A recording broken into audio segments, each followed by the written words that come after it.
नगर परिषद चित्तौड़गढ़ के 60 वार्डों में 9 सितंबर को होने वाले चुनाव का बिगुल बज चुका है। चुनावी रण में उतरने से पहले हमारी टीम ने वार्डों में पहुंचकर जमीनी हकीकत टटोलना शुरू किया।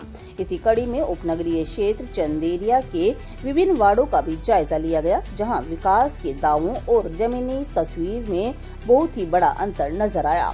चंदेरिया के वार्डों में सड़क, नालियां, रोड लाइट और अन्य मूलभूत सुविधाओं को लेकर आम जन में नाराजगी दिखाई दी। कई जगह बदहाल सड़कें और अव्यवस्थित नालियां लोगों की परेशानी का कारण बनी हुई हैं। क्षेत्रवासियों का कहना है कि वे वर्षों से मूलभूत सुविधाओं की मांग करते आ रहे हैं, लेकिन चुनाव के समय वादों की बरसात होती है और चुनाव जीतने के बाद जनप्रतिनिधि नजर भी नहीं आते। चंदेरिया क्षेत्र की राजनीति का सबसे बड़ा सवाल यही है कि इसी क्षेत्र में पार्षद बनकर सभापति और उपसभापति की कुर्सी तक पहुंचने वाले नेताओं के कार्यकाल में आखिर क्षेत्र को कितना विकास मिला। क्षेत्रवासियों ने यह सवाल अब खुलकर सामने उठाया है। स्थानीय लोगों का आरोप है कि चुनाव जीतने के बाद कई जनप्रतिनिधियों ने क्षेत्र की समस्याओं को गंभीरता से नहीं लिया। 5 साल तक वार्डवासियों को अपने काम के लिए भटकना पड़ा। आम चुनाव नजदीक है, आते ही एक बार फिर राजनीतिक सक्रियता बढ़ने लगी है। चंदेरिया में इस बार चुनावी चर्चा का सबसे बड़ा मुद्दा स्थानीय बनाम बाहरी प्रत्याशी बनता दिखाई दे रहा है। वार्ड वासियों में यह भावना मजबूत हो रही है कि जो व्यक्ति उनके बीच रहता है, उनकी समस्याओं को समझता है और चुनाव के बाद भी उनके बीच उपलब्ध रहता है, उसे ही मौका दिया जाए।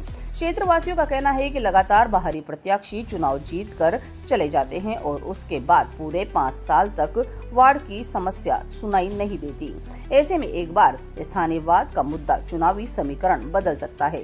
भाजपा के पूर्व पार्षद पूर्ण सिंह राणा ने कहा कि सरकार और नगर परिषद में कांग्रेस का बोर्ड होने के कारण चंदेरिया क्षेत्र के साथ 5 वर्षों तक भेदभाव किया गया, जिसके चलते अपेक्षित विकास नहीं हो पाया।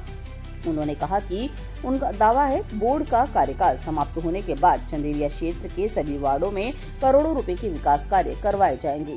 वहीं दूसरी ओर क्षेत्रवासियों की नाराजगी यह सवाल खड़ा करती है कि यदि विकास हुआ है तो उसका असर वार्डों की सड़कों, नालियों, रोड लाइट और अन्य मूलभूत सुविधाओं पर साफ क्यों दिखाई नहीं देता। चंदेरिया के वार्डों की जमीनी तस्वीर इस बार भाजपा और कांग्रेस दोनों प्रमुख राजनीतिक दलों के लिए एक चेतावनी मानी जा रही है।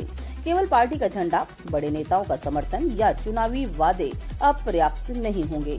वार्डवासी इस बार प्रत्याशी से यह हिसाब मांगने के मूड में दिखाई दे रहे हैं कि 5 साल में उनसे जनता के लिए क्या किया गया और चुनाव जीतने के बाद कितनी बार जनता के बीच में वो पहुंचे हैं।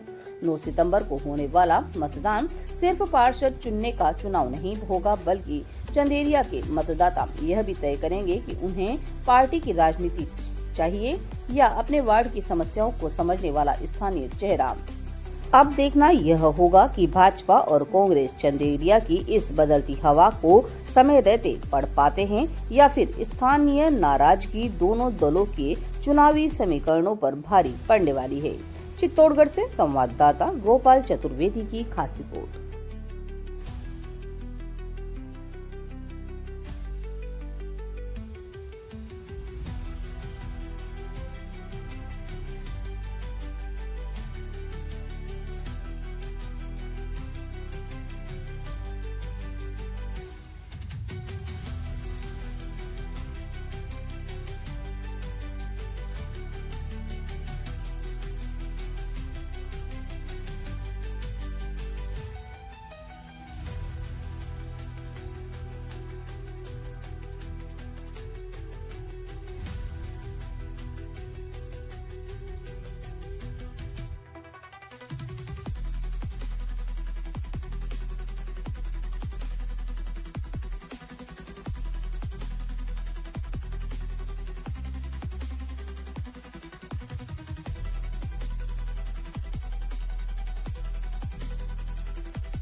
मदन लाल जाट। किस तरह के हालात है वार्ड नंबर 1 चंदेरिया के? वार्ड नंबर 1 के हालात ये है कि यहाँ पानी भरा रहता है।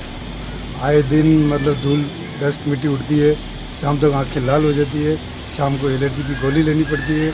और दिन में कितनी बार दुकान की सफाई करो, बार बार वो बारीक बारीक रज्जी आती है, इतने बड़े विकल्प आते हैं, उनकी डस्ट इतनी उड़ती है कि मतलब जैसे गुब्बारा उड़ के जैसे आता है दुकान में कि दूल्हे का आ रहा है एक साथ। पिछले 5 साल के कार्यकाल की बात की जाए, ये काफ़ी टाइम से ये समस्या है। गलियों में आप देख ही रहे हो ये कैसे हालात है। इधर देखो आप, मतलब खेलियाँ पड़ी, कहाँ कुछ सफाई करने वाला ही नहीं है। सड़क और महीने में कभी एक बार। पूरन सिंह राणा, निवर्तमान पार्षद।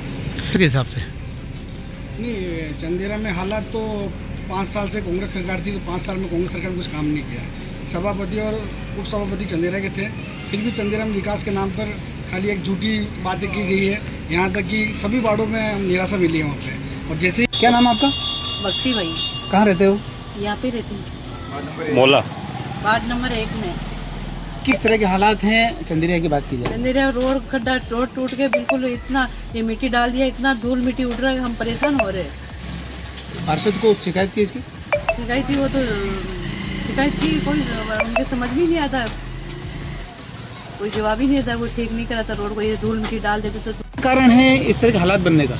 ये मतलब बारिश आती तो पानी भर जाता, मिट्टी जम जाती, फिर पानी सूखने के बाद वापस वो मिट्टी जो बड़े व्हीकल निकलते हैं टेलर वगैरह, उनसे धूल उड़ती है।